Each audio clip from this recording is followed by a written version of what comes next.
السلام علیکم دوستوں، ویلکم ٹو اور یوٹیوب چینل دل مسلم۔ کسی بھی قوم و ملت کی کامیابی میں قوم کے نوجوانوں کا بہت بڑا حصہ ہوتا ہے۔ قوم کے نوجوانوں کی گمراہی سے کے سبب ہی قوم تباہ و برباد ہو جاتی ہیں۔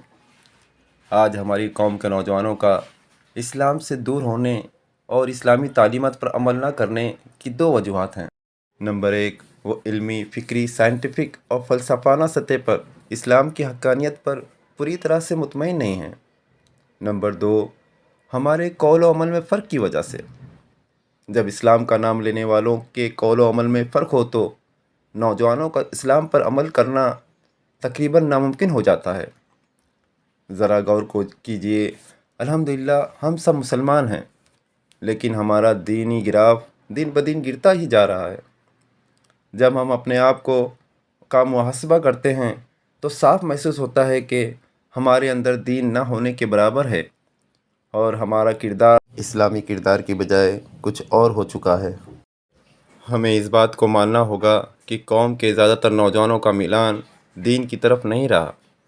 ہمارے مدرسے، اسکول، کالجز وغیرہ ہماری نوجوان نسل کے میلان کو اسلام کی راہ پر ڈالنے میں لگ بھگ ناکام ہو گئے ہیں۔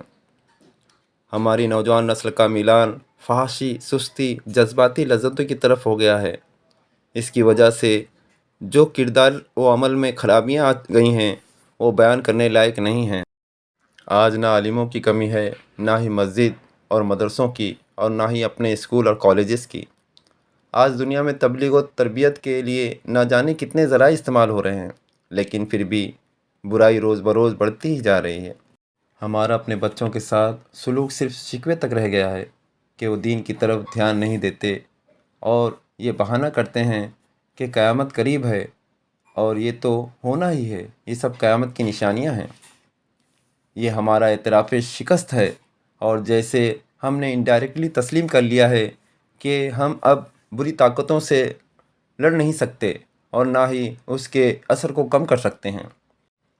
ہم تو تبلیغ بھی صرف اس لیے کر رہے ہیں کہ کل قیامت میں تبلیغ نہ کرنے پر ہماری پکڑ نہ ہو۔ یہ سوچ، یہ فکر ہمارے اعصاب اور عزم کی کمزوری ہے۔ ایمان، اسلام اور دین کبھی بھی اس تصور کو قبول نہیں کر سکتا۔ اگر ہم اب بھی اپنی اس روش پر قائم رہے تو کچھ سال بعد ہمارے قوم میں صرف نام کے مسلمان ہی رہ جائیں گے۔ ہمارے سامنے صرف یہ مسئلہ ہے کہ ہم اپنے لوگوں کو دین کی طرف کیسے راغب کر سکتے ہیں۔ جب مسلمانوں کے کردار و عمل میں اتنی گراوٹ آ جائے کہ پتہ ہی نہ چلے کہ وہ مسلمان ہیں یا کافر، تو کفر کے ہاتھوں ذلیل و رسوا ہونے سے اسے کون بچا سکتا ہے؟ بقول علامہ اقبال رحمۃ اللہ علیہ، وضع میں تم ہو نصارہ تو تمدن میں ہنود، یہ مسلمان ہیں جنہیں دیکھ کر شرمائے یہود۔ یاد رکھیں، اگر ہم آج اپنے حالات سدھارنا چاہتے ہیں تو ہمیں اپنے اعمال سدھارنا ہوں گے۔ بس آخر میں قوم کے درد مندوں سے گزارش ہے کہ وہ آگے آئیں اور مل جل کر کچھ کریں، کیونکہ آج بھی ہو جو ابراہیم سا ایماں پیدا، آگ کر سکتی ہے انداز گلستاں پیدا۔ انشاءاللہ پھر ملیں گے، دعاؤں میں یاد رکھیے گا۔ اللہ حافظ۔